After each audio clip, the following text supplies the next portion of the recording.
పేరు Naraharasetti Jyothi, Bezawada bar association joint secretary.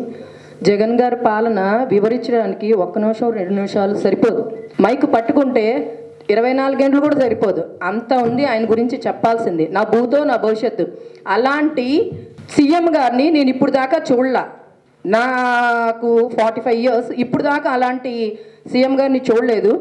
ఆయన పెట్టిన పెన్షన్ పథకం నేను ఇంటింటికి వెళ్ళి ఎంక్వైరీ చేసి మీకు వాలంటరీ పెన్షన్ ఇస్తున్నాడా లేదంటే, ఒక ఆయన అయితే పెద్ద ఆయన కన్నీటి కార్చేసాడు అన్నమాట, కంటతడి పెట్టుకున్నాడు. అమ్మ ఆయన వల్లే మేము బతుకుతున్నాం, నాకు పిల్లలు కూడా లేవు, ఆ 3000తోనే నా జీవనోపాధి అని.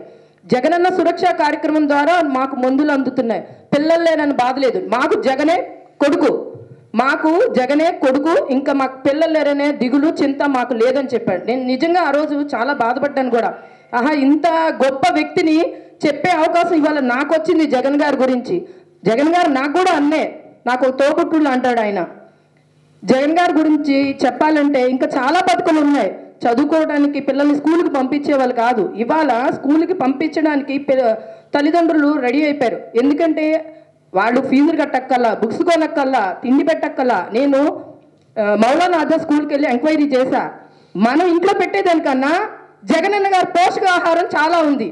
వాళ్ళకి పప్పు చెక్క ఇస్తున్నారు, ఫ్రైడ్ రైస్ పెడుతున్నారు, వాళ్ళకి రోజు గుడ్డు పెడుతున్నారు. అది క్వాలిటీ ఉందా లేదా అని కూడా నేను ఎంక్వైరీ చేశా. నా దగ్గర విత్ ఎవిడెన్స్ ఫోన్లో ఉన్నాయి. ఇవాళ నేను ఆటో దిగితే ఆటో అబ్బాయిని అడిగా, ఏంటి మీకు జగన్ గారు అంటే ఇష్టం ఉందా లేదా అంటే, అమ్మ జగన్ గారి కోసం మేము ఎప్పుడు బతకాలి, మేము ఆయన కోసమే బతుకుతాం అన్నాడు. ఎందుకు ఏంటి అంటే, చంద్రబాబు గారి టైంలో ఒక్కరిని ఎక్స్ట్రా ఎక్కించుకున్నందుకు 5500 ఫైన్ కట్టామమ్మా.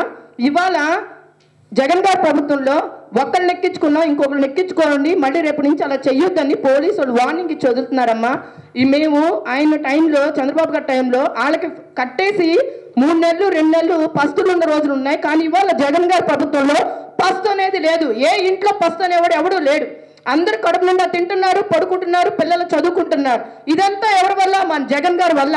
జగన్ గారి ప్రభుత్వం మళ్ళీ రావాలి, ఆయనకే మేము లాయర్లు అందరూ సపోర్ట్ చేస్తాం, ఆయన వైపే ఉంటాం. మేము ఈ పోరాటానికి సిద్ధం.